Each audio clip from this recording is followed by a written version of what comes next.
Olá, meus queridos, sejam bem-vindos diretamente de Dois Córregos, interior de São Paulo.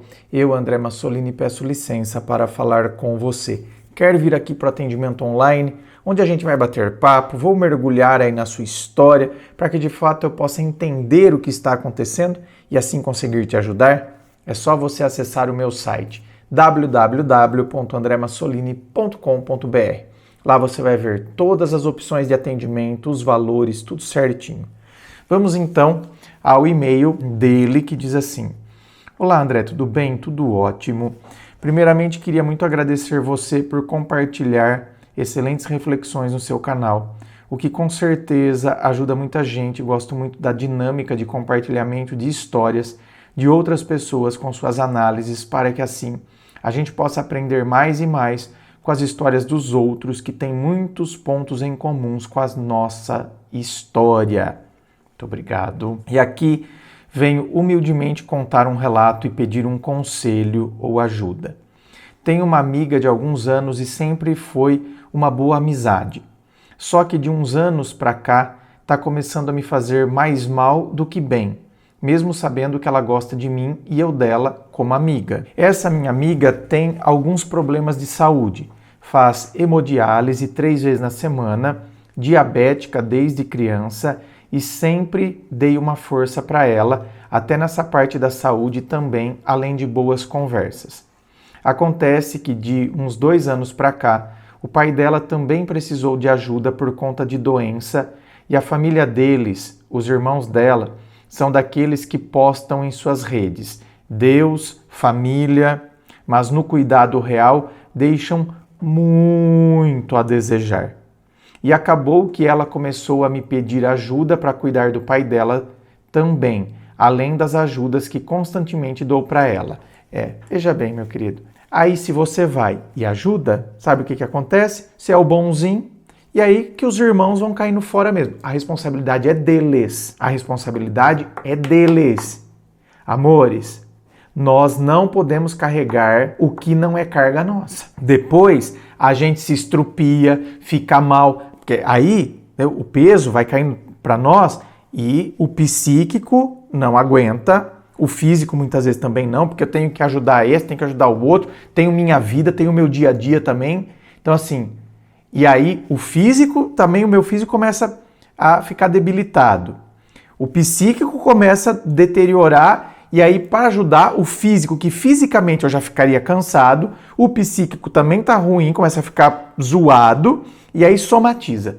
O que é a somatização? É quando coisas do psíquico vêm para o corpo. Soma vem do grego, que significa corpo. Somatização. Nisso, de a família dela não ajudar muito com o cuidado com o pai e também com ela, que necessita também de cuidados, ela começou a me demandar muitas coisas na forma de ajuda, e eu fui na medida do possível.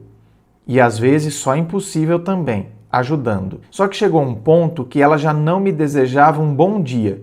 E a mensagem de todo dia era: meu pai tá ruim, eu tô ruim, a vida tá ruim, meu cachorro tá ruim, e isso começou a pesar, sabe?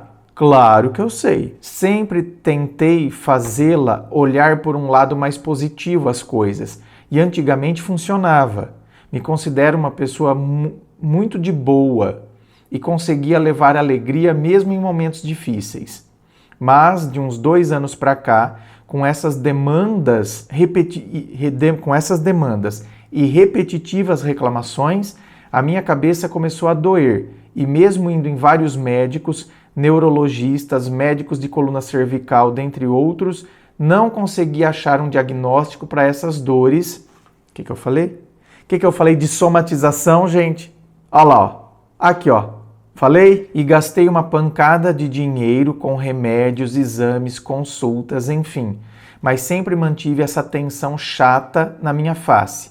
Descobri que estou com bruxismo também. Então, vai ficando tenso, desenvolve o bruxismo. Desenvolvi uma compulsão por doces e ganhei peso, e estou descobrindo tristemente que é de cunho emocional relacionado a essa situação. Olha lá. Por que será que você desenvolveu compulsão por doces, querido? Porque o doce, ele traz prazer. Então, meu bem, quando você come doce, sabe o que é liberado, que o nosso corpo libera, o que o nosso cérebro produz quando come doce? Dopamina, que é o hormônio do prazer. Prazer ou recompensa, né? É chamado hormônio do prazer ou recompensa. Tá vendo?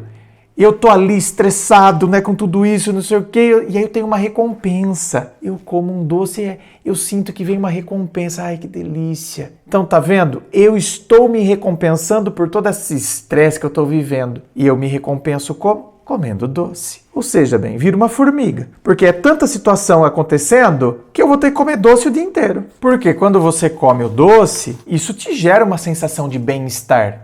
E é tudo que eu quero. A minha vida tá com um mal-estar danado porque eu tô pegando coisas que não são minhas e isso tá causando coisas em mim que agora também são minhas. Entendeu? Eu fico com bruxismo, isso me dói a cabeça, eu tenho dor de cabeça que eu não sei de onde vem. Então, quer dizer, eu tô com tanto mal-estar que eu quero ter bem-estar. E o que me traz o bem-estar? O doce. Tentei algumas vezes conversar com ela que reclamar não iria resolver nada e que só dificultaria a já difícil situação. Pedi para que ela buscasse ajuda psicológica também para lidar com tantos problemas. Ela, depois de muita insistência, foi em umas 3 sessões, mas parou e nesse ínterim, sempre me ligando, mandando mensagem, sempre para falar da situação dela. Então, você mesmo, ela pergunta se você está bem? Ela pergunta? Por que ela vai querer gastar com psicóloga se ela pode despejar tudo em você? Se você se tornou o lixo emocional dela, começou a ficar insustentável a ponto de eu não conseguir mais estar feliz perto dela e fazendo as coisas meio que por costume e por pena pela situação. Só que está me fazendo muito mal e estou começando a ficar mais ausente para poder manter minha sanidade mental. E está certíssimo. Não queria perder essa amizade porque ela é uma boa pessoa, mas também não dou conta de tanta demanda e está atrapalhando eu viver minha vida e está me adoecendo. Já tentei conversar sobre isso, mas sempre ela fica na defensiva e não abre muito esse diálogo. Claro que ela não vai abrir esse diálogo, querido, porque abrir esse diálogo, ela tem que reconhecer tudo o que está acontecendo. E ela sabe. Então, não posso conversar sobre isso, pelo amor de Deus. Eu vou perder a minha mula de carga? Meio que parece que percebo que ela está usando dessa situação para suprir sua carência emocional e ganhar minha atenção. Vejo que ela tem muitas demandas emocionais, inclusive de medo do abandono, da rejeição, dentre outros, mas se recusa a procurar ajuda psicológica. Tá bem pesado para mim e gostaria de pedir uma reflexão sobre esse tema, um conselho de sua boa sabedoria. Minha boa sabedoria, querido. Ficou um tanto longo o texto, peço até desculpas, mas foi meio que um desabafo de uma pessoa que é empática, mas que essa empatia está me causando esses problemas. Desde já um grande abraço, irmão, e novamente obrigado por compartilhar sabedoria pra gente. Obrigado pelo carinho, meu querido. Empatia não é eu ser uma pessoa que carrega o que é do outro, hein? Não vamos misturar as coisas, hein? Tá? Empatia, eu entendo a dor do outro, eu posso me colocar ao lado do outro. Não tem como se colocar no lugar do outro, porque aquele lugar é só dele. E aquele peso é dele. Aquela cruz é da pessoa. Então, uma coisa é eu me colocar ao lado, né? Outra coisa é eu começar a carregar coisas que não são minhas. Outra coisa, eu tenho que aprender a colocar limites. E se a pessoa não respeita o limite, tem que ter consequência. Quando não se tem consequência para o limite que não foi respeitado, tem que ter consequência. Amiga, eu falei para você que eu não vou mais ficar falando sobre isso. Isso aí é uma coisa, tá pesado para mim. Vamos falar sobre outra coisa. Você não pergunta sobre a minha pessoa. Então, a pessoa voltou naquilo, a pessoa voltou com aquelas cobranças. Amiga, eu tô me afastando. Eu vou ficar uns 15 dias afastado. Depois a gente volta. Eu preciso desse detox, porque você não respeita o limite. Todas as vezes que você não respeitar o limite, eu vou me afastar de você. Se eu coloco um limite e o limite não é respeitado, tem que ter consequência. E eu não tenho que ter culpa. Eu não posso sentir culpa por não carregar o que não é meu. Por que eu vou sentir culpa por não carregar o que não é meu. Não entre nessa, meu querido. Você viu que eu falei. Olha, eu falei isso quando eu comecei mesmo. Falei, vai ter o seu físico, que fisicamente, e vai ter o seu psíquico, e o físico já vai estar debilitado, aí o psíquico já vai estar zoado, vai descarregar no corpo, que é o processo de somatização. E foi exatamente o que ele relatou aqui. Não podemos fazer isso conosco. Eu tenho que me cuidar. Eu posso cuidar de uma outra pessoa, não tem problema, mas dentro dos limites. É igual quando uma pessoa está se afogando. Quando a pessoa está se afogando, eu posso resgatá-la? Posso, mas existem limites para isso. Vai você lá dar a sua mãozinha, ela puxa você junto e os dois se afogam. Eu vi uma notícia esses dias que me sensibilizou ao mesmo tempo que eu fiquei horrorizado. Que um fio de alta tensão estava lá no chão, caiu na rua, sei lá, e aí a mulher pisou nele, começou a ser eletrocutada.